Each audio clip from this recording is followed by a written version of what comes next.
That is Nepean. That is the spirit of Nepean behind me right there. Thank you. Bonsoir tout le monde. Good evening, everyone. Bonsoir. Good evening. Quel bonsoir.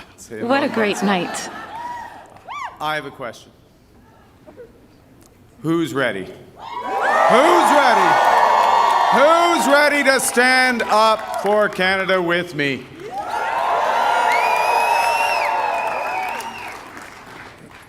And who's ready? Who's ready to build Canada strong?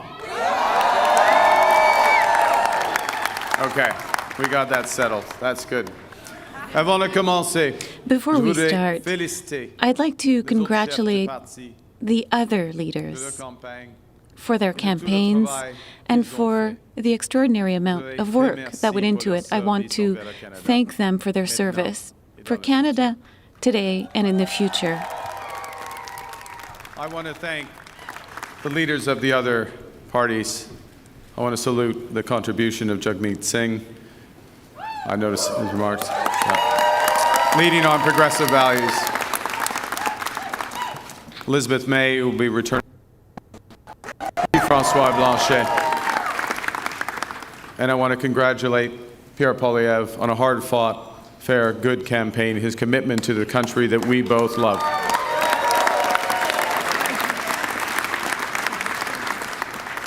They all have many, many more contributions to our land. Thank you, Diana. Thank you, Diana, for your work on this campaign. Thank you, Diana, for the commitment and compassion you bring to everything that you do. Tonight simply would not have been possible without you and without the support of our 4 children who inspire me to service every single day.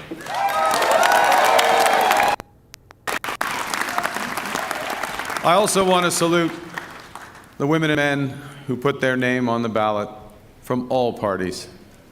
Thank you for standing up to serve our country at this critical time. And for those who were elected, particularly those Liberals who were elected, I am looking forward to working together to deliver for Canadians. This says, Bruce. And Bruce, yes, Bruce Vanjoy. I'm looking forward to working with Bruce Vanjoy.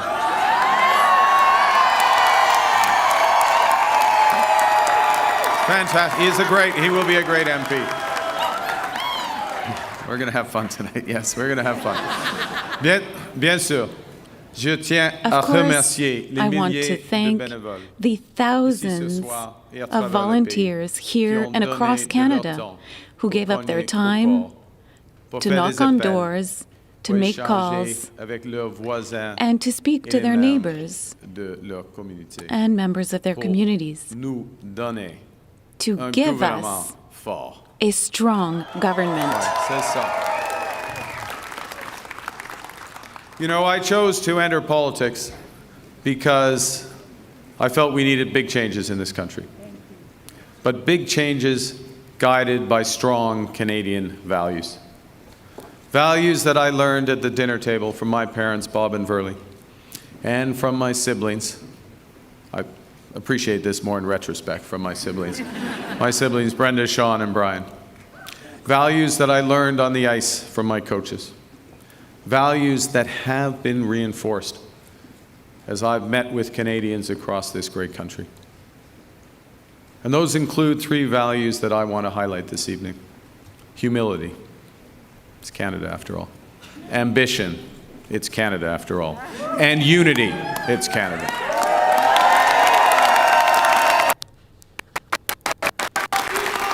I love you. Right back. Right back.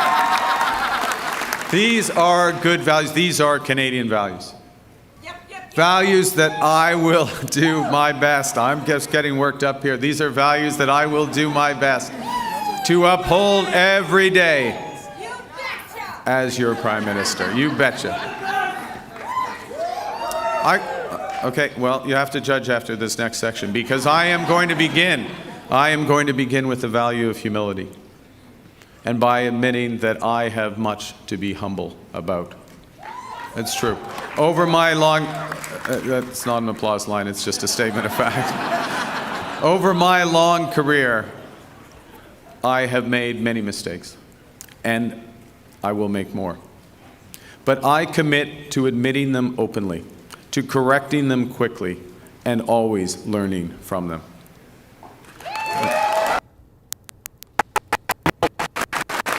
Humility underscores the importance of governing as a team in cabinet and in caucus, and working constructively with all parties across Parliament, of working in partnership with the provinces and the territories, and with Indigenous peoples. And at this time, it underscores the value of bringing together labor, business, civil society to advance the nation-building investments we need to transform our economy. Humility is also about recognizing that one of the responsibilities of government is to prepare for the worst, not hope for the best. As I've been warned, America wants our land, our resources, our water, our country. Never. But these are not idle threats. President Trump is trying to break us so that America can own us. That will never ever happen.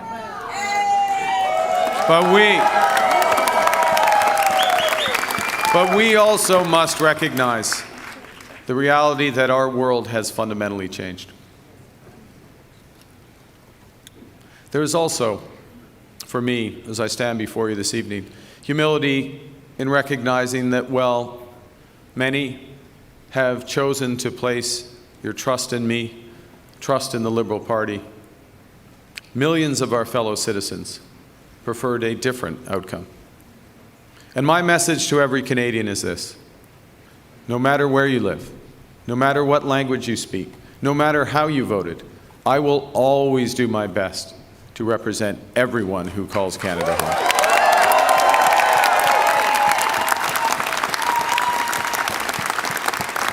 You know, during this short campaign, I went to Saskatchewan and Alberta a couple of times, even though, you know, we're Liberals. It's tough. It's tough out there. I grew up there. But I went because I intend to govern for all Canadians. And au cours de cette campagne, and throughout this campaign, many Quebecers opened their doors to me and gave me their trust. And I thank them. La langue française. The French language, the culture in Quebec are at the heart of Canadian identity. They define our country and the country I love. And I will defend them relentlessly. With the strong Quebec team you'll be sending to Ottawa, we'll make sure Quebec continues to prosper within a strong Canada.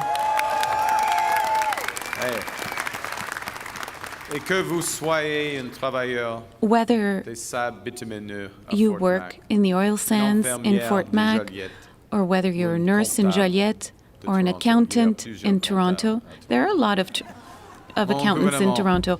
My government will work for all of you. As we come here after this most consequential election, let's put an end to the division and anger of the past. We are all Canadian, and my government will work for and with everyone.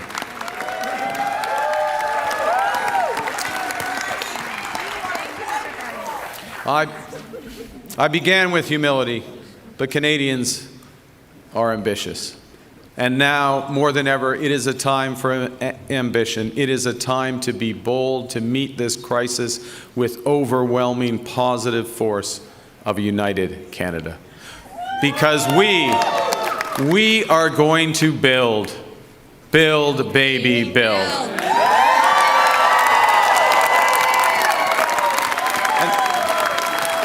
Exactly. Throughout, we're building now. We've gotten over that bit. Throughout our history, there have been turning points. Throughout our history, there have been turning points when the world's fortunes were in the balance. That was the case at the start of the Second World War, just as it was at the end of the Cold War. And each time, Canada chose to step up, to assert ourselves as a free, sovereign, and ambitious nation, to lead the path of democracy and freedom, and, because we are Canadian, to do so with compassion and generosity.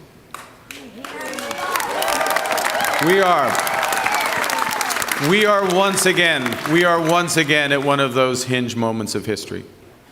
Our old relationship with the United States, a relationship based on steadily increasing integration, is over. The system of open global trade, anchored by the United States, a system that Canada has relied on since the Second World War, a system that, while not perfect, has helped deliver prosperity for a country for decades, is over. But it's also our new reality. We are over the shock of the American betrayal, but we should never forget the lessons. But you're going to take us forward. We have to look out for ourselves. And above all, we have to take care of each other.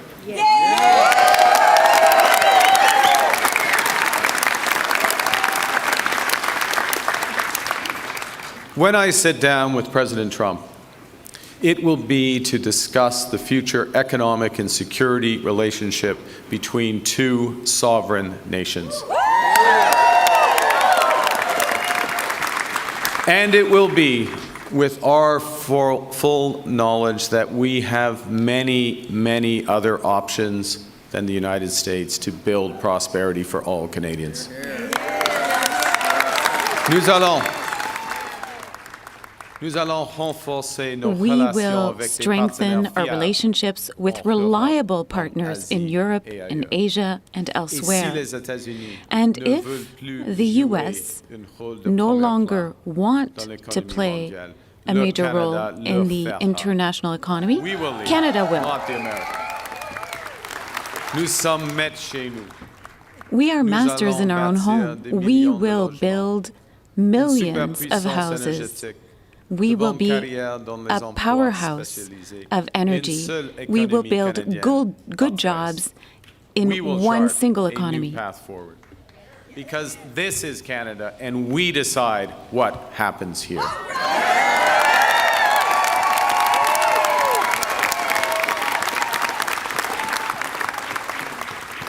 We will need to think big and act bigger. Your phone's ringing. Sorry, just okay. All right. Just hang on. It's okay? Yeah. That might be important. We will need to do things previously thought impossible at speeds we haven't seen in generations. It's time to build twice as many homes every year with an entirely new housing industry using Canadian technology, Canadian skilled workers, Canadian lumber.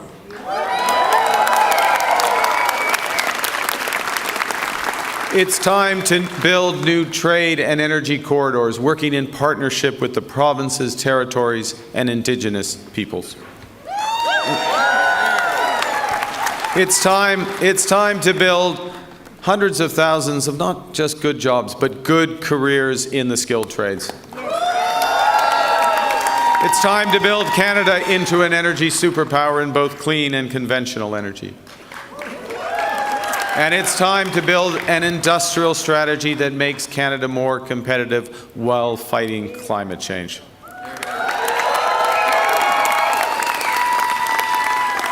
We will build Canadian economy, not 13, with a government committed to free trade in Canada by Canada Day. The point is that we can give ourselves far more than the Americans can ever take away. But even given that, I want to be clear. The coming days and months will be challenging, and they will call for some sacrifices. But we will share those sacrifices by supporting our workers and our businesses. Les défis devant nous sont The intimidants. challenges are intimidating, and that's normal. Comme ceux que nous vivons sont toujours Large changes inquiétants. are always worrisome. Nous avons beaucoup de chemin à faire. We have J'ai confiance. a lot to do, J'ai but I'm confiance en confident. vous. J'ai confiance I'm au confident Canada. in you and in Canada. Because Canada is more than a nation. We are and we always will be a confederation, a sacred set of ideas and ideals built on practical foundations. That we know we're not always perfect, but we always strive to be good. We do things because they're right, not because they're easy. That we see kindness as a virtue, not as a weakness. Most importantly, we know that our strength lies in our resolve to work together as a country. It relies on our unity. You know, on the second day of this campaign, I went to Gander, where on 9/11, they welcomed thousands of passengers into their homes without question or hesitation. I sat down with two of the many heroes of the time, Diane Davis and Beulah Cooper. And during our conversation, they showed me a thank you card that they'd received from a young girl called Ellie, who wrote, "Your kindness motivates me to use my kindness." That touching phrase captures what Canadians instinctively know, that virtue is like a muscle that grows with its exercise. We become just by doing just acts, brave by doing brave acts. When we are kind, kindness grows. When we seek unity, unity grows. When we are Canadian, Canada grows.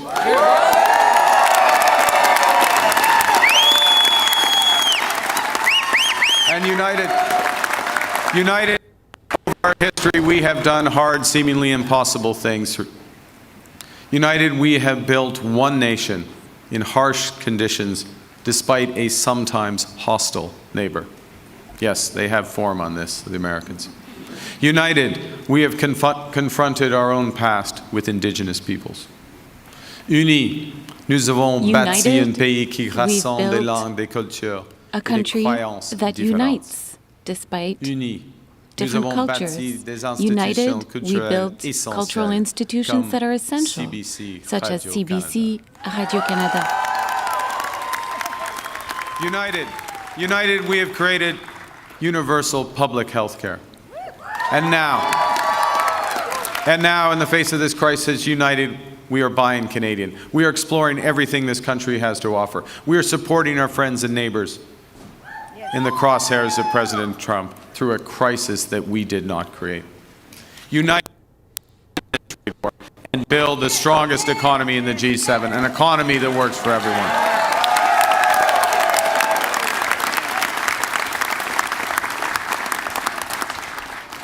Au cours des derniers mois, over the past few months, Canadians did their part. They defended our country together and our way of being. I promise that when we are threatened, we will fight. We will fight back with everything we have to get the best deal for Canada. We will protect our workers and businesses, and above all, we will build an independent future for our great country. A future that makes the greatest country on the earth even better. Together, we will build a Canada worthy of our values. We will build Canada strong, Canada free, Canada forever. Vive le Canada. Thank you very much. Long live Canada.